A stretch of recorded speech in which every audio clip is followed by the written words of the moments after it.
Hi, welcome back to the Happy Burrow Homestead. Today we're going to be walking you through setting up a brooder.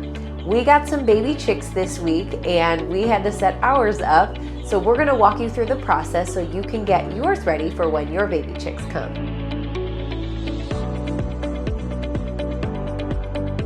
Alright, so if you're thinking about getting baby chicks, you want to consider where you're getting them from. You might get them through the mail. There are plenty of hatcheries that you can order from. If you get them from your local tractor supply store or feed store, a lot of them will be coming out with chicks if they haven't already. And in our case, we got ours from the local school because the kindergarten class hatched them out and they needed a home. So we were very happy to bring them home with us. So we are now the proud owners of 24 baby chicks, and we've had them for a couple of days now, so you can get a good look at them.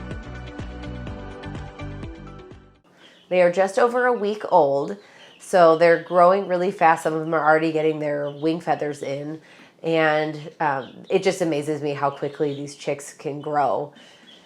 So your brooder setup is going to be the same no matter if you're getting meat birds or layers. It doesn't matter. Your setup will pretty much be the same. The thing that will probably determine the size of your brooder is going to be how many you're getting. We knew we were getting around between 20 and 30.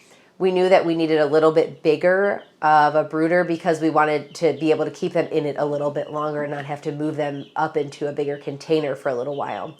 So we chose to use a trough that we had. We've used it as a brooder before and it has worked really well. And unfortunately our furnace went out about almost 2 weeks ago. So it has been really cold in our house. And it is fixed now, but when we were getting the chicks, we knew that this might be an issue because chicks need to be warm. So we keep them in our laundry room for the first few weeks until we can move them to the garage, and then finally we move them outside. But we had to get space heaters in here to make sure that the room would stay nice and warm for them because we wanted to make sure that we weren't freezing the chicks. So the way you can tell that your brooder is warm enough is based on watching your chicks. If your chicks are all huddled up into a big group, a big ball together, then it's probably too cold and you'll need to move your heat lamp or your heat plate down a little bit. If they are spread out and if they're avoiding the heat lamp, then it's probably too warm and you can raise it up. But if they're just moving around and seem to be happy in and out, then your temperature is probably great. So just watch your chicks and that'll kind of give you an indication as to whether or not you need to adjust your heat.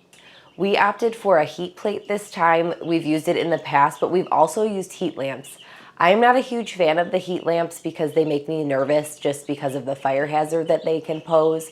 But the heat plate is great because it acts as like a mother hen. It sits above the chicks and they can go underneath it. You don't have to fuss about the temperature control because it's already preset. And you can raise it or lower it depending on the size of your chicks so that they can get underneath it. After you've got your temperature controlled, you also need to make sure that you have food and water for your chicks. So the feed might be different depending on if you have layers or meat birds. It's based on the protein levels. Usually if you have meat birds, you're going to want a higher protein level. We got the chick starter this time. We've also started them just on crumble right from the get-go and both have worked fine. We're just trying this out this time to see how this goes. We have a big chick trough that we use to feed them, and you also want to make sure that you have grit for them. Chickens don't have teeth, so the grit acts as their teeth. They eat it, and it helps grind up their food so they can digest it. You'll also need to have a water for your chicks. And a lot of the chicks will come with, if you order them through the mail, you'll have an option to get electrolytes with them, but you can also buy them in the store. And the electrolytes just go right into the water, and it just helps give them a little bit of a boost.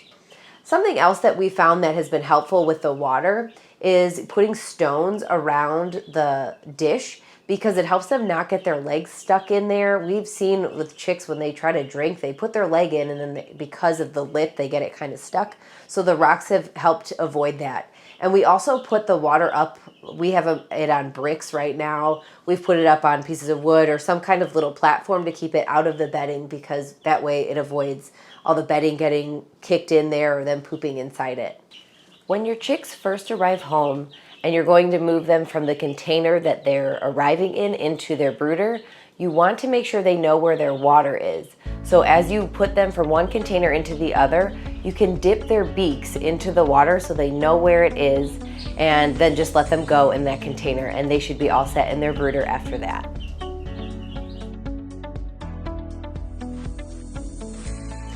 And finally, you'll want to consider having some kind of lid.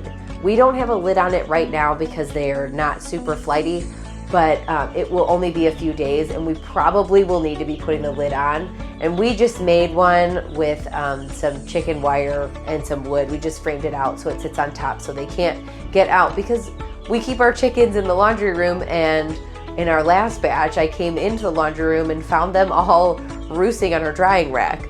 So we learned that we need to have a lid for these guys. Now, something you'll need to know about if you're getting chicks early on as little peeps, in the first 7 to 10 days of their life, you really do need to be checking your chick's vent, because they can get something, it's called pasty butt or poopy butt. And basically what it is just the poop that sticks to their feathers around the vent, and it can cause a backup, and it can unfortunately kill them. And we actually lost a chick last year because of that.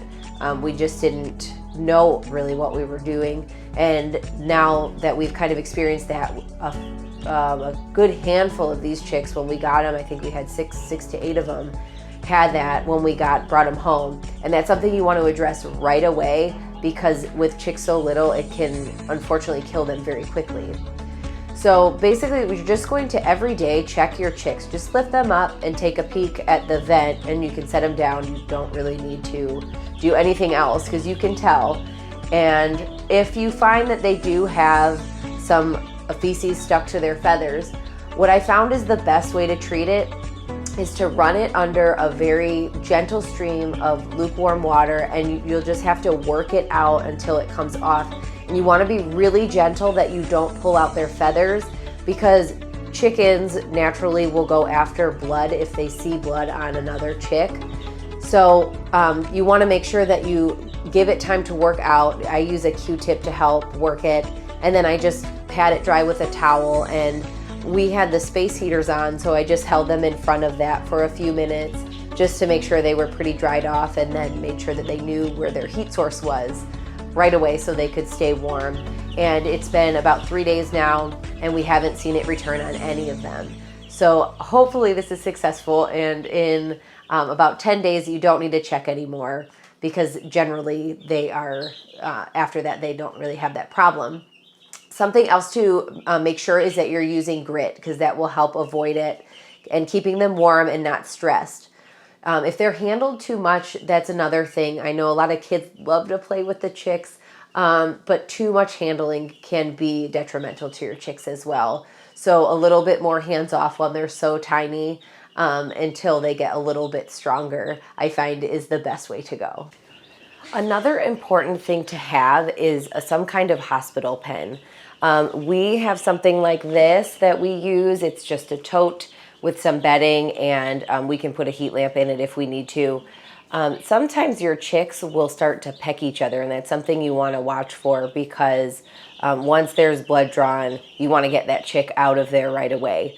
The same thing if they just have any symptoms where they're acting lethargic, or like I said, you see blood, for any reason you need to separate some chicks out, just have in mind that you could use a box, you can use a tote, anything that can house a chick that needs to be removed from the rest of the flock. That happened to us last year. We had one chick that just seemed to be getting pecked on her shoulder a lot, and we separated her out for about a week. And as soon as she started to heal, we were able to put her back in, and there were no issues. A lot of people will also recommend that when you introduce new chicks back into the flock, or even an old chick back into the flock, is to do it at night. So do it when they're a little bit sleepy and not in the middle of the day. So the supplies that you needed to gather in order to get your brooder ready are your container that you're going to house them in, whatever your heat source is, water and a waterer, and your feed and a feeder, and you are pretty much ready to get your chicks. We don't know if we have hens or roosters or what breeds we even have with these guys. We have some guesses, but nothing is for sure. And so we're just really excited to see them grow and see how they can become an addition to our homestead. So if this was helpful to you, we hope that you will like and subscribe. And also, if you have any questions, please drop them in the comments because we'd love to hear from you. We've really enjoyed sharing our homestead with you so far, and we're so excited to get to do more of that here in the future.